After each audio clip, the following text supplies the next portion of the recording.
hello hi खुलुमबाय welcome to Anjali Basumatary दिनै आं फार्स्ट टाइम ब्लग खालामनो नागिरदों ट्राय जायना जाया नोंथांमोना एक्सेप्ट खालामना खोमा नायलांदो बिदिबा दिनै नै गाइस समायनाथार लामाफोरा 4 लाइन गोजा जाजोब्बायना नै जों फाइनाली पाठशाला मोनफैबाय बैनो हस्टेल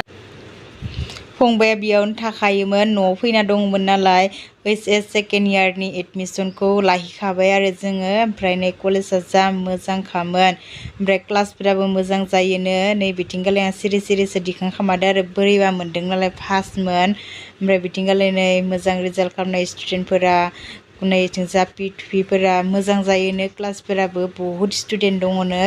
ओमफ्राय नोंथांमोनाबो सोरबा दायो क्लास 10 पास जानायफ्रा थांनो गोसोबा थांजायो बेयावहा फरायनो थाहैजायो नायलांदो बिदिब्ला कलेजआ नै बाहेरायावहाय इदिमोन आनन्दराम बरुवा नै पाठशाला टाउनावहा बिजाब लांनो फैदों जोङो बिजाबबो नांखासिगोन नालाय हस्टेलाव थानाय मानिनो ओरैनो थानाय सम गैया आरो फराय आरो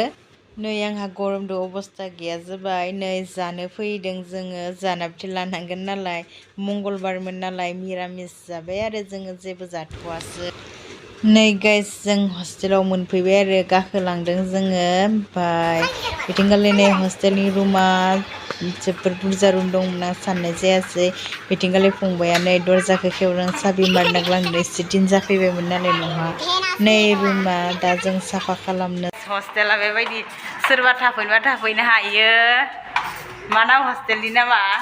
टमेटार हस्टेलाव थाफैनो हायो सोरबा नै जों रुमखौ साफा खालामगासिनो आरो बिथिंगालै बाय भेनास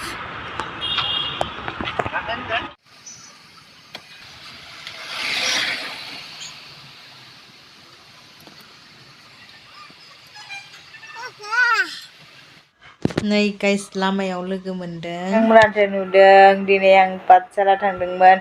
फंबाय सासेखौ आनन्दराम बरुवा एकाडेमियाव फरायहैयो बेखौ हस्टेलाव दिन थांदोंमोन ओमफ्राय आं ब्लग बनायनोथ' रोंखाया नाथाय नोंथांमोना सापर्ट होयोब्लासो आं ब्लग खालामनायखौबो रोंलांगोन दिनै फार्स्ट टाइम खालामदों गाबोन नेक्स्ट सबनिया नेक्स्ट खालामनानैसो आं ब्लगखौ रोंलांगोन नोंथांमोना सापर्ट हो मामोन ट्राफिक जाममोन जों एकदम फैनानै आं भिडिअखौनो लाबोनो मोनासै बिथिंगालै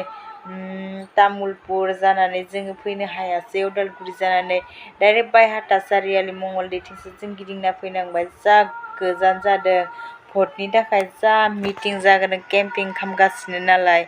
ओमफ्राय नोंथांमोना मोजां मोनदोंब्ला आंनि चेनेलखौ साबस्क्राइब खालाम लोगोफोरनोबो शेयार खालाम दे बिदिब्ला नोंथांमोना